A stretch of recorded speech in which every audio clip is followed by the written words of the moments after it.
Uh, just a second.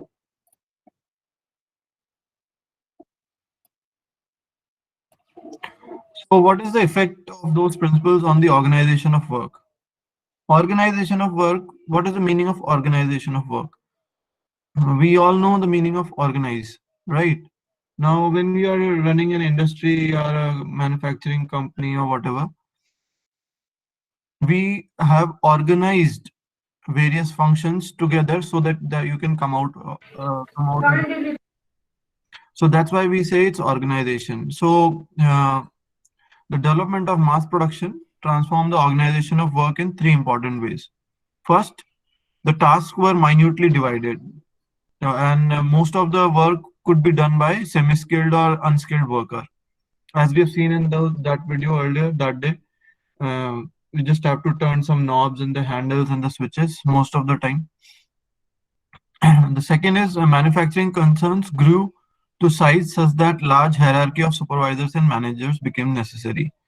Now, since you have divided it into so many minute tasks, it became important that you have supervisors, and then hierarchy was developed, which has its positive and the negative side as well, both things. The third one was that complexity of the operations. It was very much complex, the operations, so it required the employment of large management staff like accountants, engineers, chemists, and even social psychologists, because the workers, they are going through some tough time. You're doing a repetitive job, boring job. It's just like watching a movie again and again daily, doing the same thing, so it becomes boring and doesn't interest a human being. By nature, human being is an explorer. Okay, we by nature we want to explore things, so we don't like to do same things again and again. Okay, so social psychologists and all these new kind of people, and again, in addition to that, Salesforce, marketing, and all those things also were added. So these things led to major changes in the organization of work. So we have this kind of a pyramidal structure, or you can say hierarchy. I'll just maximize. So pyramidal structure is there, where you see top level management, where the people who are the owners of the organization or the managers who are very experienced and are at the uh, top of the structure. Then you have middle level management, where generally engineers with the experience of 10 years, they become managers, the middle level managers, where they talk with the, I mean, supervisors come at the lower level management, which directly to which the workers are going to report directly. So when you're going to get employed, you're going to get employed at the lower level management, most of you. And over a period of time, like experience of 10, 15 years, you go to middle management, and not everyone goes to the top level management. So that's the pyramidal structure. Now, everything condenses to value addition. We are trying to maximize the efficiency, we are trying to maximize our performance, we are, whatever we are doing, we're trying to do it in the best way possible. Then there is a term called value added, which often comes, and most of you or most of us, we use these words in our day-to-day lives, like any activity that is adding value to the part and the customer is paying for is a value added activity. So I'll show you one video, value added activity in industrial aspect. What does that mean? Okay.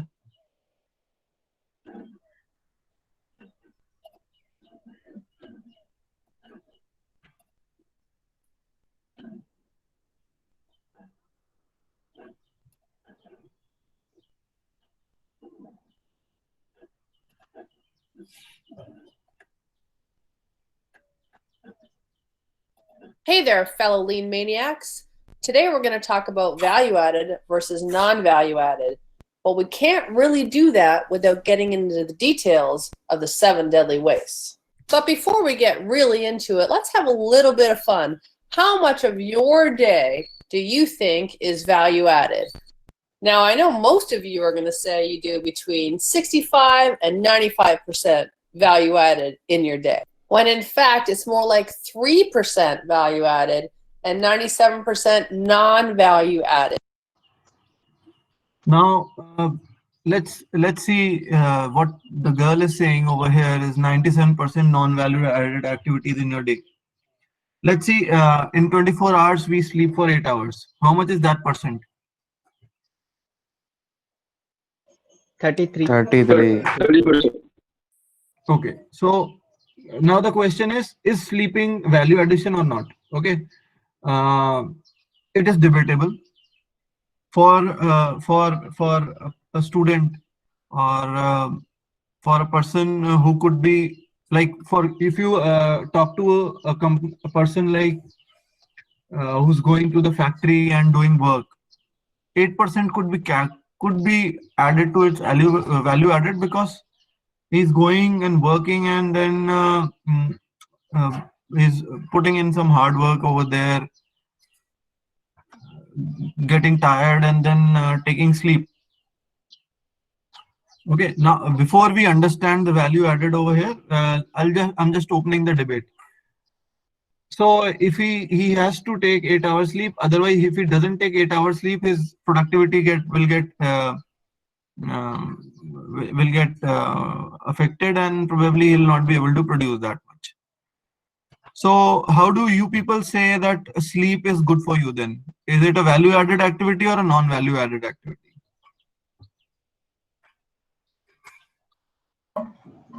Not value added. Okay, we can assume that right now. Okay, from industrial perspective, sleep is a non-value added activity for a student. Then we spent at least 2 hours a day for eating and doing our chores, like taking bath, cleaning, and cleaning ourselves, and then having breakfast, lunch, dinner, and so we can add some more percentage of non-value added activity in that. So eventually, what a student is supposed to do is add value to his himself as a product. Student product ही तो होता है एक university का, तो उसको value add करनी है अपने में, खुद में. So what are the ways in which you can add value to yourself? You can type in the chat box, or you can type in WhatsApp. I think that will be, because I can see that, otherwise I'll have to change the screen. आप WhatsApp में लिखिए कि कितनी दिन में क्या क्या activities हैं जो वैल्यू ऐड करती हैं. You write it in the WhatsApp group.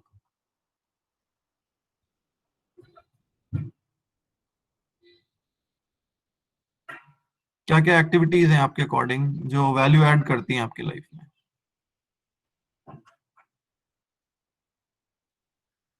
I haven't got any response yet. So from industrial perspective, everything which is not directly related to output, like industrial output, should be considered non-value added. Then why are we classifying in two ways?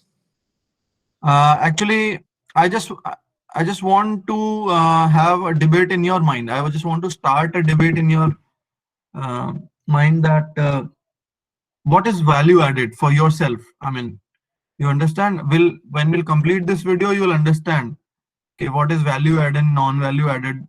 But then for a student, what could be value added? For a student in yourself, like 24 hours you have. So what are the activities which you think are value added activities? Studying for once, we can say that. Interaction with peers, as long as you're not talking about movies, you're doing academic talks and all, it's a value added activity. If you're watching any documentary, it's a value added activity. Even if you're watching any other serial or anything which is probably, let's say, in English, So it's adding value to your professional aspect. So you can say that it's a value-added activity as long as you're learning English from that. So, okay, so we go ahead and have a look at the video. Now, before you get all depressed or defensive on me, let's take a look at what non-value added actually means. Now, if this teeny weeny little slice of this pie represents value added, which is about 3%, then that must mean all of those other pieces of the pie represent non-value added activity, which is what we commonly refer to as waste. Now, waste is a pretty broad term, so we're going to break it down to something that we commonly refer to as the 7 deadly wastes, so we can truly understand what that non-value added activity looks like.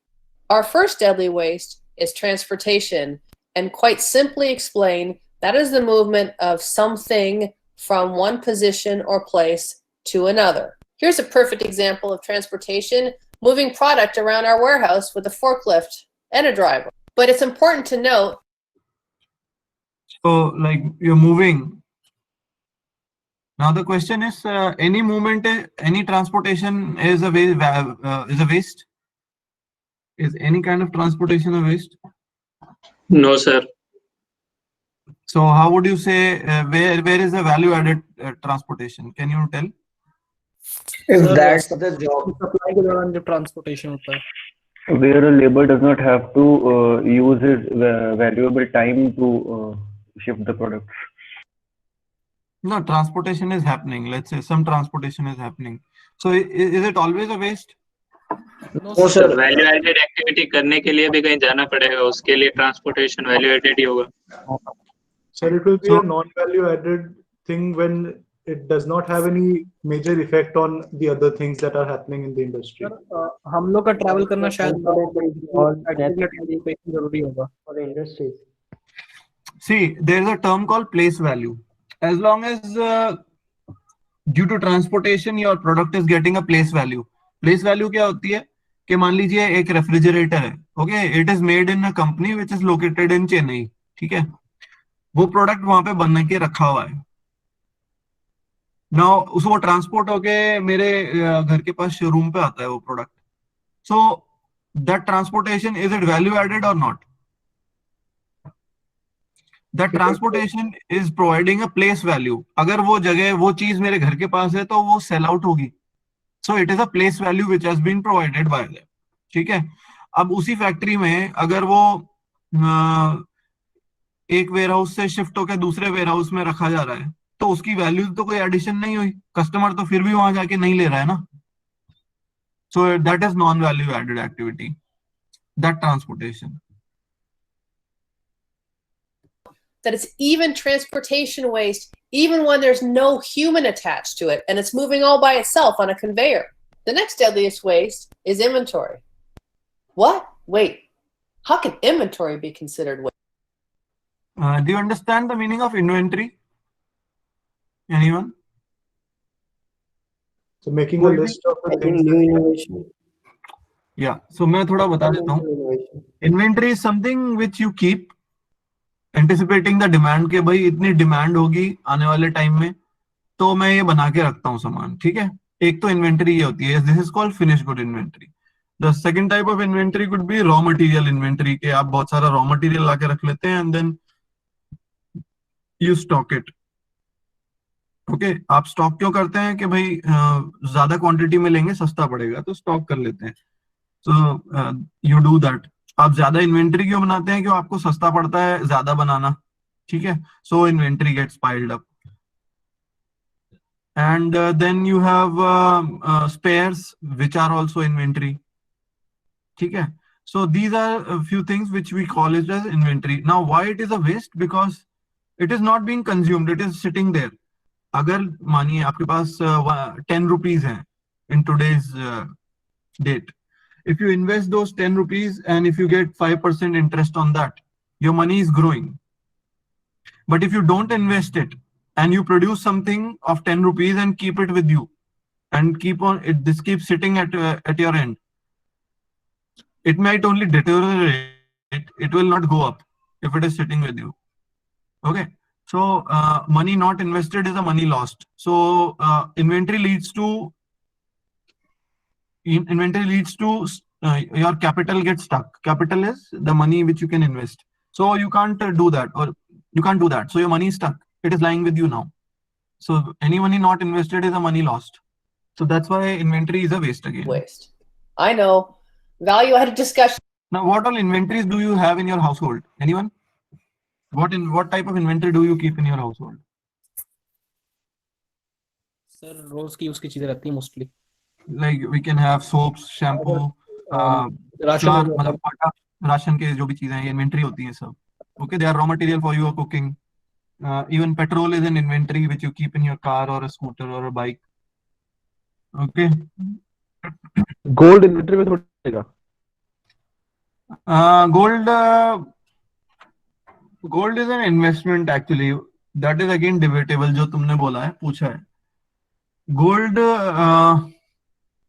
it is an investment actually. Are you getting it? Yes, So sir. we won't put in an inventory gold, but then an ornamental gold becomes an inventory. Are you getting Yes, it? sir.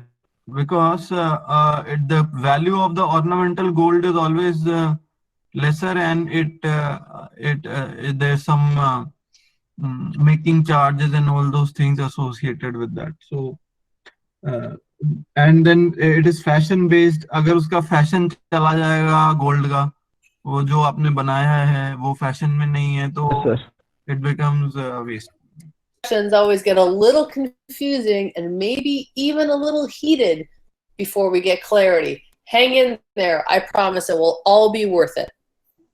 There are many different types of inventory, including raw material, work in process, finished goods, and even obsolete inventory. Piles of money sitting in your shop because you paid someone to order it, receive it, store it, take it to the line, put it back in storage, move it around, add more material to it, move it around. You see where I'm going with this? And that's the good inventory. What about the obsolete inventory that you can no longer use, but you can't bring yourself to throw out? And then we get to the end of the process and we have these finished goods and shipping, your most expensive inventory, the biggest pile of cash on your floor. I think it's time to clarify that we're not saying that your waste is complete garbage. Our goal is to get you to see the waste for what it is. We want you to reduce the waste in your processes, but until you learn how to see waste, you're blissfully unaware and you can't fix something that you don't see. Okay, now we got past that tough one. Let's move on to motion. Motion is one of the easiest forms of waste to understand. So in this course, we are going to investigate a lot about motion part. So motion is also a waste. We'll see how. Basically, it's any motion being made by man or machine that is not necessary. For example, walking to get a tool, reaching too far for components, or maybe it's a machine that's moving unnecessarily during a process. Let's move on to waiting. That's right. Waiting is considered waste. Waiting, what happens is like 3 machines are there. Let's say assembly line है. Okay. Now एक machine slow है, बाकी 2 fast हैं. तो slow machine के पास क्या होगा? Work इकट्ठा हो जाएगा. So that is like the work is waiting to get processed. That is also wastage of time. So it's a non-value added activity, waiting. Waste, and that could be as simple as a person waiting for parts or even instructions. It could also be a machine waiting for an operator or a product waiting for the next machine to be available. And now we've arrived at overproduction. Pay close attention to this one. We like to call this one the mother of all waste. And the reason for that simply is because you immediately engage the 6 other deadly wastes when you overproduce. Technically, overproduction is making more than the subsequent process can handle. An easy way to tell if you're overproducing is if there's work in process in between your work cells or being stored off to the side. Next up on our waste wheel is overprocessing. And this is doing anything to your product that your customer isn't paying for. It's also anything you're doing that's unnecessary, like searching for tools or information, making a higher quality product than your customer expects, or even using the wrong tool for the job. And last but not least, we have defects. A defect is anything that is less than the quality promised to the customer. And this one is way more impactful than you may realize. Defects cause massive interruptions in your factory, and a great way to ensure that we make more is to put a rush on that remake. There is so much hidden waste associated with defects. I challenge you to follow a defect around your shop. I promise it will be a huge eye-opener. And remember, we talked about over-processing? Well, fixing or repairing a defect is a great example of over-processing. All of these wastes are examples of non-value added activity. So what is value-added activity exactly? Well, it's anything that you're doing that is transforming the product. So when that saw blade is cutting the wood, that's value-added. Or when the product is being assembled, or when the press is cycling, or when you're applying that top coat. A great way to get a handle on this is to watch your processes. You'll quickly be able to determine the difference between value-added and non-value-added. Well, that wraps up our high-level view of value-added and waste. Remember, we're not looking to eliminate waste. All you have to do is learn to see waste and make a commitment to reducing it. And if you want to take Lean to another level, grab a seat in our online training classroom and access.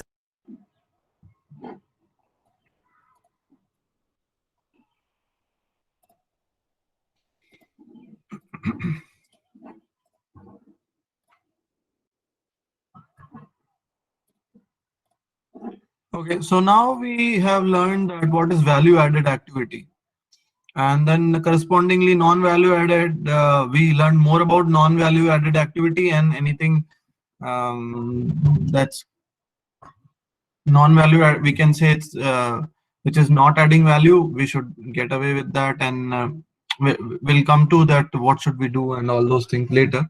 But then the idea was to understand the meaning of value and the non-value added activity. So some statistics are given over here, and then they are very general. The effects of on the worker. So effects on the organization earlier we've seen. Now the effects on the worker, because the non-value added activity was inserted in between so that we can understand the later part of the content. So worker suffers monotony. Of course, we have seen that if the work is not meaningful, you're probably going to lose the interest. Yeah. Sir, effects on worker, किस चीज के effects की बात कर रहे हैं? Industrial revolution. Okay, sir. Yeah.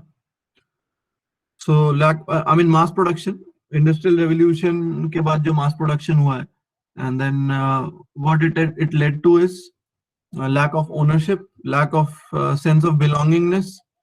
See, when you enjoy your job, you feel belongingness, and if that is not there, then you probably are going to feel कि मजा नहीं आ रहा है. Okay? आपको आप अपने स्कूल की ले लीजिए, आप जिस स्कूल से पास आउट हैं, आपको प्राउड कैसे कब लगता है, तो आप स्कूल से पास आउट हैं. सो अगर आपकी परसेंटेज वगैरह अच्छी नहीं है, या if you did not do academically well, probably you will not feel sense of belongingness. आप बहुत अच्छे रहे हैं, आपने अच्छे फ्रेंड्स बनाए हैं, वहाँ पे एंजॉय किया है your studies, you have enjoyed your studies over there, so you feel you will be saying it proudly to everyone that I belong to this school and all. Then lack of motivation of work, loss of creativity, because repetitive things anyway makes you good at certain things, but then you lose your creativity over a period of time because of doing the same thing again and again. And then it hampers generation of new ideas, so you get stuck in doing the same thing.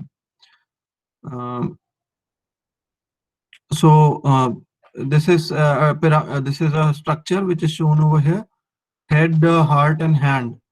So these are the three things with which a worker works, and if they are in synchronous, your hand is working in mass production, but then your heart is somewhere else and your head is somewhere else. So this triangle, this kind of an equilateral triangle, will not be achieved. Or if all the three things are actually immersed in the certain work which you are doing, then you tend to do that work in a better way. So what is the way out? what is the way out if such kind of situation is there? Because mass production is still going on, khatam to nahi hua hai, right? Most of the things which you see are mass produced around you. So the way out is job rotation. Like you rotate the jobs. आप एक ही काम में हमेशा नहीं लगा के रखिए, आप ट्रांसफर कर दीजिए या उसको नए जॉब पे लगा दीजिए. So this could be done with the same skill which requires same skill set. हम भी like in teachers, we also do this after 3 to 4 years. For I tell you about myself, I generally take one subject 3 to 4 years and I change my subject. So I don't get monotony or this kind of you get laid back if you doing the same thing again and again. So job rotation is one of the things. Job enlargement, that you can increase the scope of job. For example, first you deploy a worker on a machine. First he's going to clean the machine for, let's say, first few 15-20 days or 1 month. He's going to clean it. Then he's going to tighten some screws and do some maintenance of it. Then he's going to clean and maintain, and then he's going to work on the machine. So this is a job enlargement. So you can actually increase the scope of the work a bit by bit and then rotate it. So then change of shift. I mean, working in different shifts will give you more interaction with different workers while you're working. So that can also help break the monotony. Employee involvement. So you take suggestions of employees while you're running the company. You ask suggestion box is there, and then you do some competitions which gives good ideas and all. So this is some employee involvement जो हो सकता है. Suggestion scheme जो मैंने आपको बताया. Quality circle भी होता है, ये बाद में आपके TQM कोर्स में आएगा. So pre-70s and pre-post 70. So we divide the industrial scenario, pre and post 70s. So pre-70 business environment was mostly they were protected domestic markets. मतलब export import बहुत ज़्यादा नहीं होता था. And like in India also, after 1990s we became liberal and multinational companies started investing in India. उससे पहले आपको scooter के लिए 6 महीने वेट करना पड़ता था. If you have to purchase a scooter, तो आपको 6 महीने पहले आपको डालना पड़ेगा application, then it will come. Okay, and in India everyone was not having, because competition was not there, multinational companies were not there, competition was also not there, so it was a monopoly kind of a situation. पहले refrigerator, Kelvinator और Godrej के आते थे. अब तो you can't even count कि कितनी companies आपको refrigerator दे रही है. So then stable exchange rates भी stable थी. अब तो बहुत vary करती हैं exchange rates, so your business is becoming more dynamic. Labor markets भी बहुत regulated थे. Relatively stable government, physically, I mean, considering monetary terms, fiscally and monetarily both governments were stable mostly after World War and between until 1970. There were two major economic power bases, Europe and North America, and complex organization structures were there. Then after 1970, what happened was that companies started becoming more specialized. मतलब वो ऐसा नहीं है कि सारे काम करते. मैंने आपको एग्जांपल भी दिया था. Bearing, NBC bearing है. So earlier they were doing everything right from the raw material till the end product. They were doing everything on their own. But over a period of time they realized कि जो हमारी core competency है या जो हमारा main product का selling point है, वो उस पे focus करना चाहिए हमको. So they became more specialized and they started searching for supplier who can provide raw materials at lower cost and rather than having their own sources of supply. Outsourcing बढ़ गई. So जो मैंने आपको example दिया था outsourcing का कि वो यही है. Like bearings में जो rings होती हैं वो बाहर से बनवाने लग गए. वो instead of making them on their own, they just focus on finishing उसको एकदम चमका के देने के लिए, फिनिश करके देने के लिए उन्होंने अपनी कोर कॉम्पिटेंसी बनाई। सो बाकी सब चीजें आउटसोर्सिंग कर दी है। ओके, नाउ आउटसोर्सिंग के और भी बहुत तरीके हैं, like Swiggy, Zomato, these people are doing transportation. So पहले ऐसे होता था कि रेस्टोरेंट को खुद को अपनी सप्लाई चेन बनानी पड़ती थी, उनको खुद को भेजना पड़ता था। मैं आपको एक वीडियो दिखा रहा हूँ, आप वो देखिए। एक इंडस्ट्रियल इंजीनियरिंग का इंट्रोडक्टरी वीडियो है, ये देखिए आप जब तक।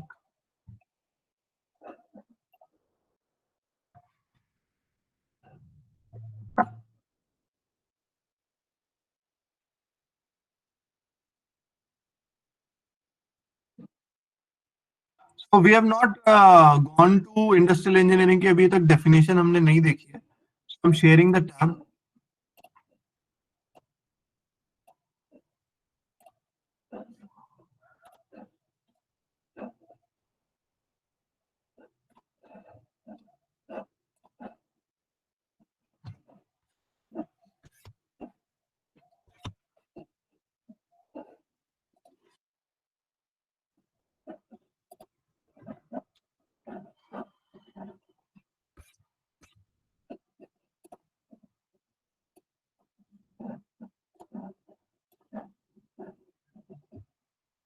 Engineering is a branch of engineering that focuses on making processes better. It's a lot of optimization and making those processes more efficient. So let's just go into applications and see what this even means. And let's start simple. Let's say when you wake up in the morning, your routine is you go from your room to the bathroom to shower, then back to your room to change into clothes, then downstairs to eat, then out the door to work or school or whatever. An industrial engineer would look at that process and say, what if instead you went from your room and took your clothes with you to the bathroom, showered, then changed in there instead of going back to your room, then you went downstairs to eat and leave for school or work. You just eliminated the need to go back to your room after the shower and therefore improved the process and made it more efficient. In this case, you improved time and distance you have to travel. This example is simple but clearly not a career path, so now let's see something more applicable. How can we make going through a line more efficient? At a bank, for example, everyone waits in one line normally. Then you go to whichever teller is available once you're at the front. This is nice because if one customer is taking a while, the people in line will still get to choose from the other tellers as they open, which keeps the line moving. So is this the most efficient? What if they set it up like a grocery store instead? At a grocery store, there may be 5 cashiers open, and people choose one line to wait in. Could you imagine something like Costco with one line that then goes to multiple cashiers at the front like a bank? Due to the amount of customers, the line would look insanely long and would probably cause a lot of people not to shop there. Therefore not efficient because it's not good for business. So grocery stores and similar places probably have the right idea. But is the bank wrong? Well, probably not. It depends on factors like the amount of customers coming in over a given time interval and the speed to which they are helped and so on. Banks often have shorter lines and less people per hour, so one line for them is probably the best way to go. All these factors are what industrial engineers need to analyze. But now let's look at something like Disney World. Places like this are huge on hiring industrial engineers. Industrial engineers analyze data about lots of aspects of the park to improve wait times for entrance, rides, food, and so on. These parks use techniques to track how long it takes someone to get through a line. Industrial engineers then take this data and figure out ways to improve how the line will move to improve people's experience. Industrial engineers will see data like the average attendance on each day of the week. If it's a low number, then maybe they can change the structure of the line. Some lines you may see weave in and out a lot if it's crowded to make it appear shorter. With new rides and attractions constantly being added, then varying attendance for different days of the week and times of the year, more data samples always being taken, industrial engineers could have very consistent work at places like Disneyland, Disney World, Six Flags, Legoland, and various other theme parks. A project you could see in class, which is also a career path, would be looking at something like Amazon.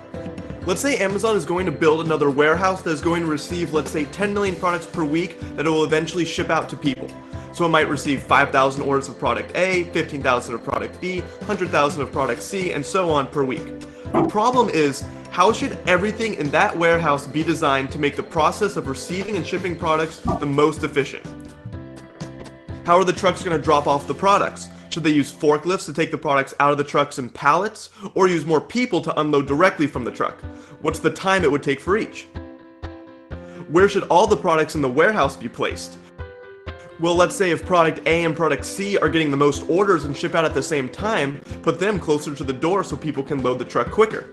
Maybe put the least ordered product furthest from the door. But what if it's also the heaviest and takes the longest to move? Will that be worth it time-wise based on the orders it receives? These processes can clearly get complicated.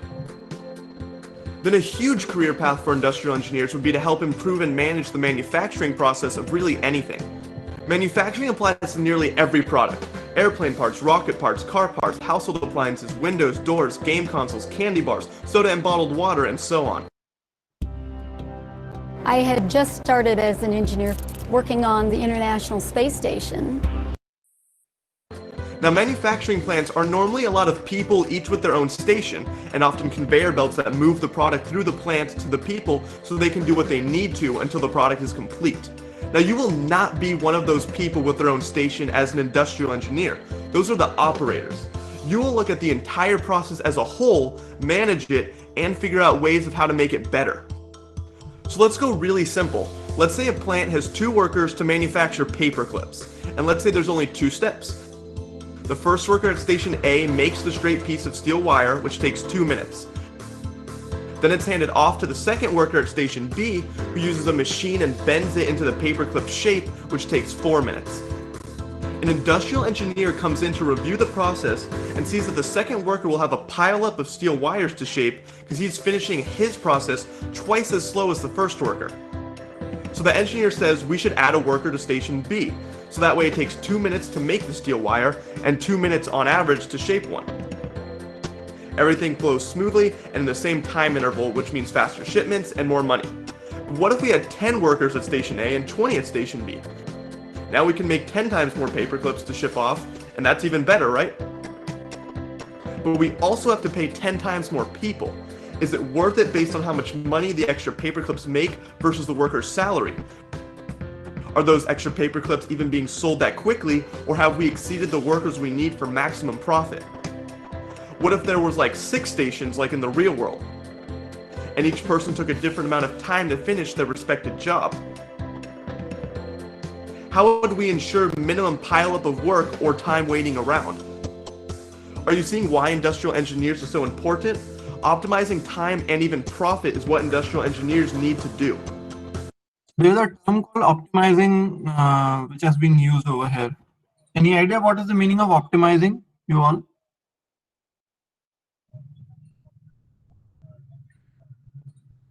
Anyone? Reduce, maximize or minimize. Yeah, maximize or minimize. So, because there are some constraints, कुछ ऐसी चीजें होती हैं जो आपको भी बोला जाए कि आप अपना ना स्टडी टाइम मैक्सिमाइज कर लीजिए, तो आपको स्टडी टाइम मैक्सिमाइज करने में क्या क्या प्रॉब्लम्स होती हैं? You have friends, you have your moods also, you have television to see, you have to play around. तो ये सब चीजें होती हैं, आपको मैक्सिमाइज नहीं करने देती हैं. So generally in industry as well, there are things which stops you or hinders your path towards maximization. So finding the best possible solution is one of the ways. Okay. या आपने differentiation किया है, तो inflection point जहाँ पे curve change होता है, वो पॉइंट एक दिखाता है मैक्सिमाइज या मिनिमाइज करने की situation. Okay. The senior project a group of students did was to look at a manufacturing company that made buses. The company was able to make 300 buses per year, but they wanted to make 325 without adding more people or buying more machines. The industrial engineering team looked at the process, saw that the bus had to go all the way around the factory in a spiral-like square to all these different stations, like for putting on the engine, the tires, the windows, etc. Then also people at certain stations needed to communicate very often with people at another station that was far away. The industrial engineers thought of how to move the stations around, so the bus had to move a much shorter distance, then also so workers that needed to communicate with each other would be closer together. This may not seem too complicated, but I had to simplify it for the sake of this video's length. But this kind of analysis could apply to any manufacturing process from paper clips to buses to fighter jets. Industrial engineers could optimize the distance nurses have to travel to deliver a blood sample to a lab in a hospital, or timing of airplane arrivals and departures at an airport so there isn't a long wait time for the plane and its passengers. Really just any process. Industrial engineering is often not high-level math, physics, chem, or anything like that. I don't want to say it never is, but it often is not. It's often looking at statistical data and coming up with solutions through testing or simulation. Industrial engineers will watch the process. Simulation is what if you want to do what if analysis. अगर ऐसा करेंगे तो कैसा होगा? So that is the simulation means that. As it happens, maybe even take a stopwatch and time how long different processes take, collect the data, then they take that time of different processes, the cost of materials, the amount of products that need to be made on a given day, the distances that these objects travel, and come up with ways to make the process better. Note that some of these jobs are things you don't think about. Most people probably don't think Disney World lines are being continuously analyzed and optimized, or that Amazon needs to put that much thought into its warehouse layout. But these jobs do exist because all companies want to cut time and costs, and need to make sure everything gets done on time. Industrial engineers look at the efficiency of processes, but also the cost of materials, the forecasting of future materials needed, making sure everything arrives on time and in the right quantities, that all the machines are working, and so on. They improve but also manage the process. So you can say in one way that industrial engineering domain mostly deals with process improvement, studies the processes. Okay, unlike design, clearly you can point out that if you have to design an object so that it can bear the load and it has the resilience and all those physical parameters, it is easy to define that. If you say thermal engineering, okay, we study about heat, okay, right, and the uses of the heat. And in production, we understand how to use various tools and techniques to produce something. But then industrial engineer actually implements all these concepts. I mean, they have implemented individually, these people have implemented these concepts. They came out with a mechanical system. But then how to run the system and make it practical in usage in day-to-day life, or for an industry to viably run an engineering aspect of the production is done by the industrial engineers. So they are most versatile. This is the most versatile field among the four, and they cuts across various domains. And जो industrial engineering domain होती है, उसमें computer science वालों को भी job मिलती है. आप जो इस स्पेशलाइजेशन में होते हैं, जो ये सब्जेक्ट्स लेते हैं, उनको डेटा एनालिटिक्स में भी जॉब मिलती है. I mean, the portfolio of job is much more varied and more practical as compared to any other branch. Also note, industrial engineers don't really do the design work. If you want to make lasers, design radar tracking systems, design spacecrafts that can travel faster, design military aircrafts, build synthetic body parts, and so on, industrial engineering probably is not the best for you.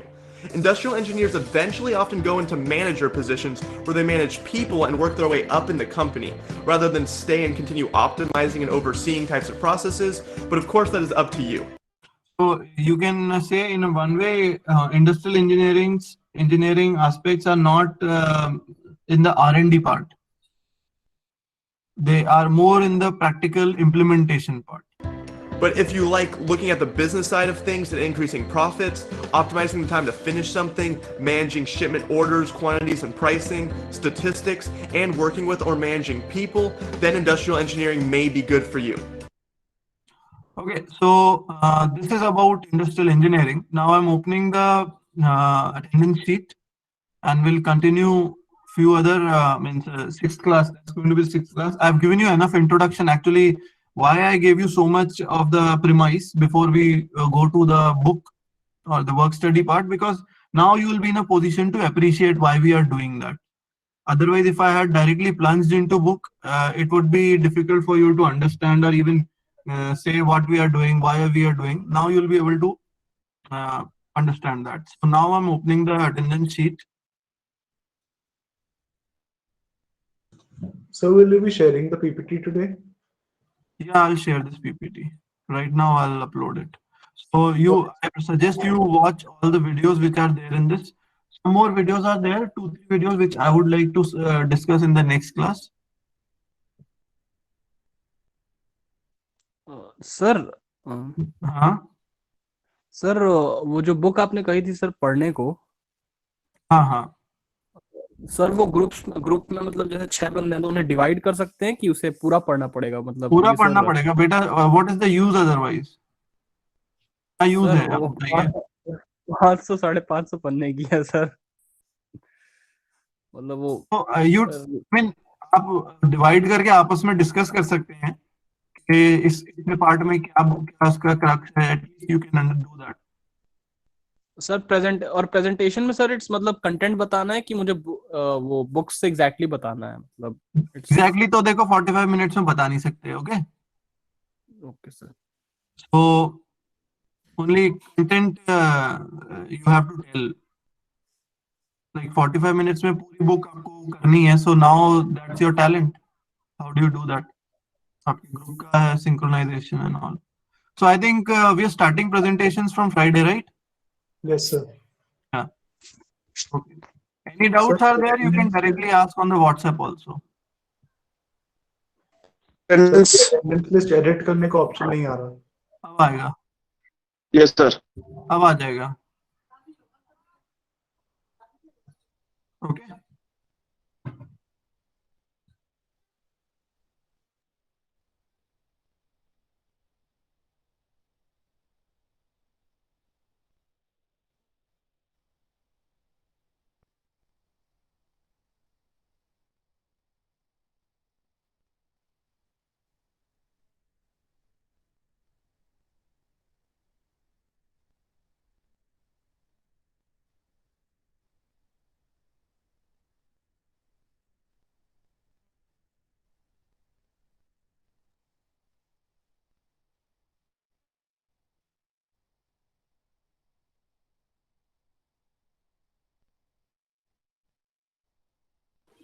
Sir, it's still showing view नहीं only. हो रही अभी भी. Refresh कर ले एक बार.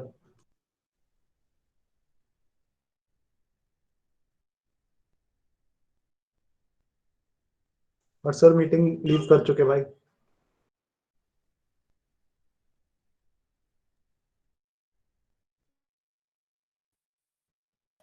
File is in honours trash बता रहा है.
है